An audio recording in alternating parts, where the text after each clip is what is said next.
welcome back to another video. Today we're finally coming back to deck profiles again, so I hope you guys actually missed this because this was something that I was just taking so long because there was just so many things I was actually doing. Firstly, I was obviously going out and buying packs in hopes to get all of the new cards, and at the same time I was also organizing a few trades, trying to get rid of my bulk and clear up a few of my things as well.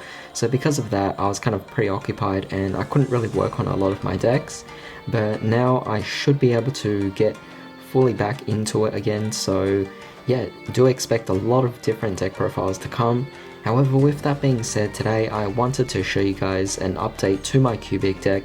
This deck I did about 2 months ago already. I mean, 2 months was a very long time, and I figure that in this particular scenario, I need to do a deck profile on it. I need to update it, and I have actually made some updates. I've taken in a lot of your guys' consideration and different tips and advice on how to actually improve the deck, and I'm actually quite happy with this particular build.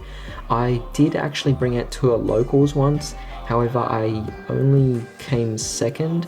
Now if you guys are actually wondering, yes, in Australia the restrictions are actually over, so locals are actually open again, and yeah, with the one that I've actually been to come second, I guess it's okay, but I ended up losing to, what was the deck called again? It was basically, he had Vere out and he just kept negating my stuff, so it was just really like annoying. Witchcrafters, but it was also mixed up with a different deck as well. So yeah, I was just really not fond of that particular match. I mean, I lost both matches or both rounds, and yeah, it was just a really awful experience. But you know, it's kind of the vulnerable thing about this particular deck. If your opponent has negates, you're definitely going to have quite a bit of trouble. But either way, with that being said, let's just get started. Of course, if you guys enjoyed this video, definitely be sure to give it a like, share it, comment down your thoughts, and also subscribe for more videos just like this. Alright, let's begin. Alright, so right off the bat, we're playing 3 copies here of Crimson Nova. It's our main boss monster, of course, but it isn't always the main win condition of the deck. It can be, but it doesn't have to be.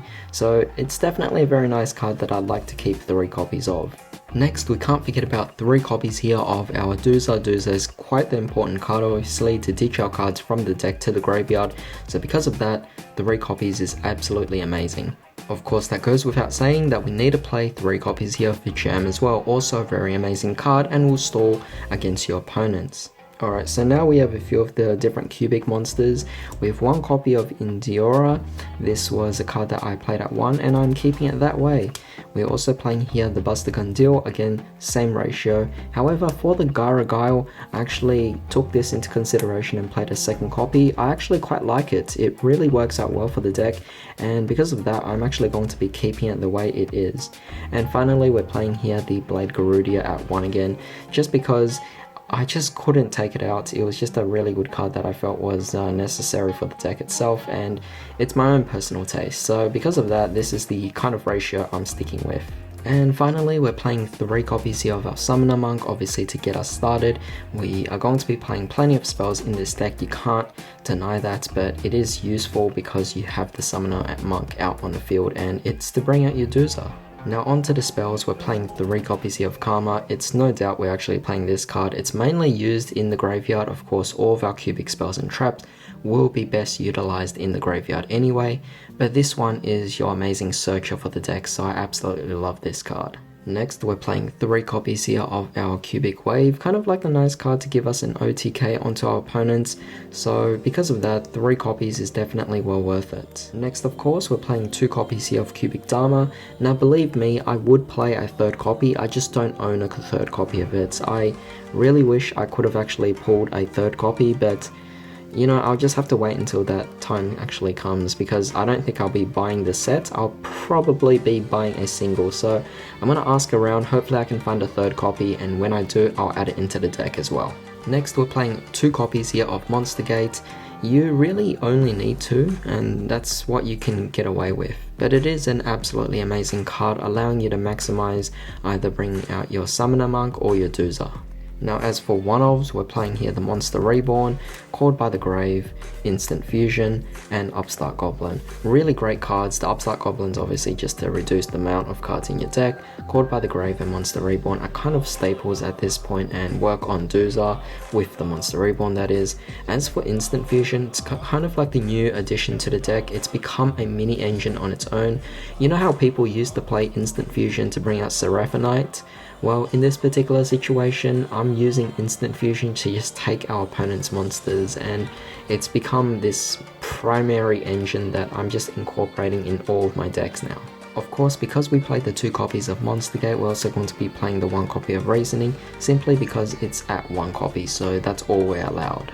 And finally, we're playing over here 2 copies of Foolish Burial Goods. Yes, this is not MST, this is actually meant to be Foolish Burial Goods, but the problem is I can't find it. For some reason, I just have a huge mess here. I have a lot of decks, and because of that, it's somehow just lost, so I really just have to dig through all of my cards and hopefully I can find it. But for now, this is not MST, okay? It's not. So yeah, just keep that in mind that I am not playing MST, it's meant to be Burial Goods. And you know, you guys are starting to actually wonder at this point, like I'm losing a lot of my cards, I can't find them, I'm misplacing them. I have too many decks and it's pretty obvious now. So that's one of the reasons why I started Project E as well. So if you guys haven't checked out that video on Project E, then definitely please check it out. It's a new series I actually began and it will be a 12 episode series. But let's continue on. We're playing over here 3 copies of Pot of Extravagance. This is simply just a proxy for the card itself. I will be playing 3 copies of the Pot of Extravagance here. It is absolutely an amazing card, and yeah, it's just going to give you 2 cards, so I still have yet to actually find it. Hopefully I do. It is actually quite affordable now. I just gotta ask around and yeah, it would be great. Now finally onto traps. We're playing 3 copies here of our Unification. Unification is okay, it's not bad, the graveyard effect is nice. However, I wouldn't mind actually dropping 1 copy of this to add in the 3rd copy of the Dharma if we actually manage to get it. Because with Unification, it is mostly just the graveyard effect we want to pull off, but I realized that with all of our cubic monsters in our decks, this is not something that you necessarily need 3 copies of. I've never really need to go into the 3rd copy in an entire game before. Alright, so before I actually move on to the extra deck, you guys must probably be wondering, why am I actually playing so many proxies in the deck when I actually brought this to a locals? Well, luckily my locals are actually nice enough to let us play proxies, given that we have a reasonable answer as to why we don't have the actual card itself.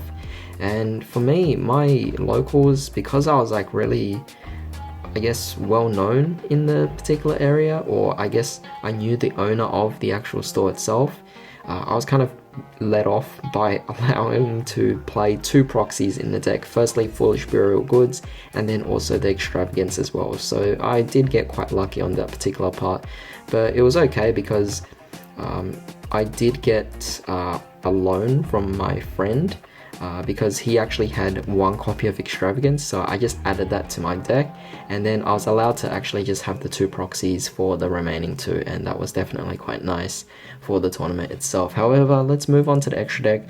We're playing here with 1 copy of the Crimson Nova Trinity.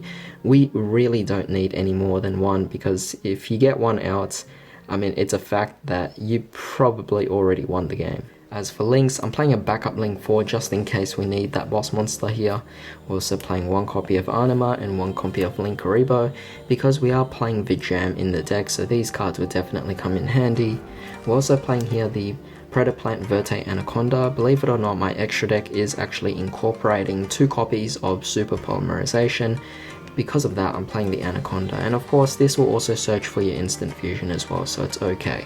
And as for the 2 final links, we're playing here the Phoenix and Cerberus. You could play Unicorn if you actually want to, that is completely up to you. I did actually pull the Unicorn, or plenty of unicorns in the Genesis Impact packs that I actually opened up recently. So yeah, this is definitely really amazing that I might even add in the Unicorn.